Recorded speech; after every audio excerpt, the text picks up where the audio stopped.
প্রতিষ্ঠার ৬০ বছর পার হলেও এখনো ঘুরে দাঁড়াতে পারেনি পিরোজপুরের একমাত্র বেসিক শিল্প নগরী। অনুন্নত অবকাঠামো এবং নিরাপত্তার অভাবে ব্যবসার প্রসার ঘটছে না বলে জানান ব্যবসায়ীরা। তবে কর্তৃপক্ষ জানায় এই শিল্প নগরীকে আধুনিক সড়ক যোগাযোগের আওতায় আনতে উদ্যোগ নেওয়া হয়েছে। তরিকুল ইসলামের তথ্য ছবিতে প্রতিবেদন। পিরোজপুরের একমাত্র শিল্পনগরী নেসারাবাদ উপজেলার কৌরিখাড়া বেসিক শিল্পনগরীটি ১৯৫৭ সালে প্রতিষ্ঠিত হলেও চালু হয় ১৯৬৩ সালে। ২৫ একরের এই শিল্পাঞ্চলের পূর্ব পাশ দিয়ে বয়ে চলা সন্ধ্যা নদীকে কেন্দ্র করে এই নগরীটি গড়ে উঠলেও এখন এটি কাল হয়ে দাঁড়িয়েছে।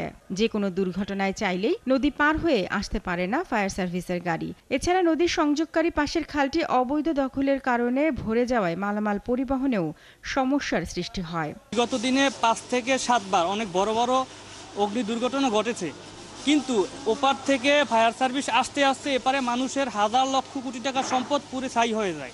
দিনে দিন লক্ষ লক্ষ টাকার মাল আসা যাওয়া করে, কিন্তু এই জায়গায় কোনো যাওয়ার যে একটা ব্যবস্থাটাই না, এত অবস্থা খারাপ। রাস্তা ভাঙা, ব্রিজ ভাঙা, বাজারের ভিতরে একটা ব্রিজ আছে সেটাও ছোট, তাতে হয় না। অন্যদিকে সড়ক যোগাযোগ খারাপ থাকায় অবকাঠামো আধুনিক হয়নি। এছাড়া বিদ্যুৎ সমস্যা তো আছেই। আমাদের এখানে একটা বিদ্যুতের সাবস্টেশন হইলে ভালো হয়, আমাদের ফ্যাক্টরিগুলো ভালো চলে, কাজকাম ভালো চলে, কর্মচারীদের বসে থাকা লাগে না, আমাদের কোম্পানি খুব ভালো হয়। ল্যাম্পোস্টের দরকার, কয়েকটা ল্যাম্পোস্টের দরকার, কারণ রাতের বেশিকে সরকারি জায়গায় থাকবে লাইট, কোথায় অন্ধকার। তবে বিসিক কর্তৃপক্ষ জানায় এই শিল্পনগরীকে আধুনিক সড়ক যোগাযোগের আওতায় আনতে উদ্যোগ নেওয়া হয়েছে। এই বছরে যেমন আমার প্রায় ১,২০,০০,০০০ টাকার মতো বরাদ্দ আসছে রাস্তার জন্য। তো আমার রাস্তার কাজটা শীঘ্রই আমরা শুরু করবো। এখন মতো টেন্ডার হয়নি, বাজেট হয়েছে ৩০ লাখ টাকা, ড্রেন ৩০ লাখ টাকার বাজেট হয়েছে। আর হচ্ছে গিয়ে আমার একটা ব্রিজ, ওইখানে একটা ব্রিজ হওয়ার জন্য প্রায় ৭৯ লাখ টাকার মতো বরাদ্দ হয়েছে। শুধু এ জেলায় নয়, বরিশাল বিভাগের অন্যতম বৃহৎ এই শিল্পাঞ্চলে বর্তমানে ১৬৯টি শিল্প ইউনিট রয়েছে, আর ছোট বড় প্রতিষ্ঠান রয়েছে ১১০টি। শারমিন স্বপ্না, ৭১। এই নিয়ে আরো বিস্তারিত জানবো। পিরোজপুর থেকে যোগ দিচ্ছেন সহকর্মী তরিকুল ইসলাম। তরিকুল, এই নগরী নিয়ে ব্যবসায়ী ও শ্রমিকরা কি বলছেন? কর্তৃপক্ষ বলছে নগরীটিকে আধুনিকীকরণে উদ্যোগ নেওয়া হয়েছে। কি কি উদ্যোগের কথা বলছেন তারা, এবং কবে নাগাদ এই নগরী আধুনিক হবে?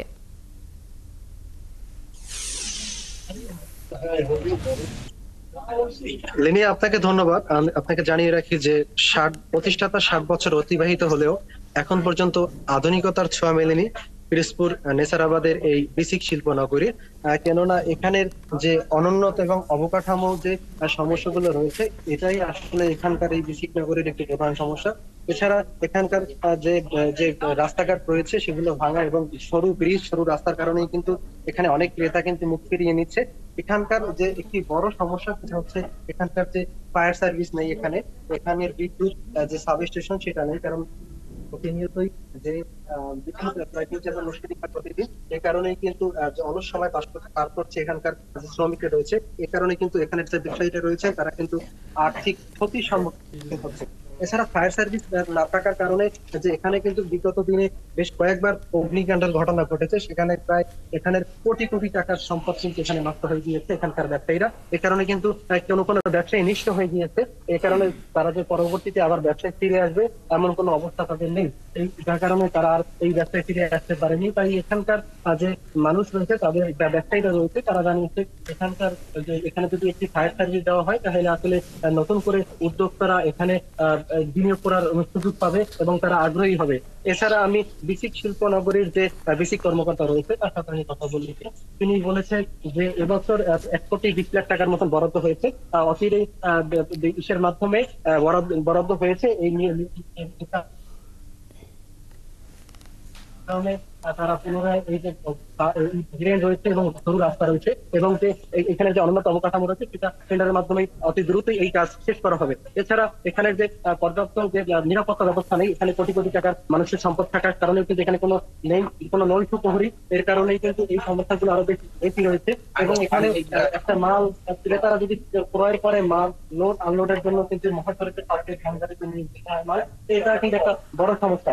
এরপর পরে কিন্তু যে বেসিক নগরীর যে আরো যে সমস্যাগুলো রয়েছে তার ভিতরে পিরোজপুর নেসারাবাদের যে শিল্পনগরী, এখানে বিদ্যুতের সাবস্টেশন এবং এখানে যদি ফায়ার সার্ভিস হয়, কেননা ফায়ার সার্ভিস রয়েছে নদীর ওপারে, সেখান থেকে ফায়ার সার্ভিস আসতে আসতে কিন্তু আসলে সবকিছু পুরো ছাই হয়ে যায়, এমনটাই তারা বলেছে। তাই এখানে যদি একটা ফায়ার সার্ভিস নির্মাণ হয় তাহলে এখানে নতুন করে বিনিয়োগের আশা রয়েছে, এখানে নতুন উদ্যোক্তারা তারা বিনিয়োগ করবে, এমনটাই প্রত্যাশা করছে এখানকার ব্যবসায়ীরা। পিরোজপুর থেকে মোহাম্মদ তরিকুল ইসলাম, একাত্তর। তরিকুল ইসলাম, ধন্যবাদ আপনাকে, আপনি যুক্ত থাকুন, আবারও আমরা এই বিষয়ে জানবো আপনার কাছ থেকে। দর্শক, তরিকুল ইসলাম যুক্ত ছিলেন আমাদের সঙ্গে পিরোজপুর থেকে।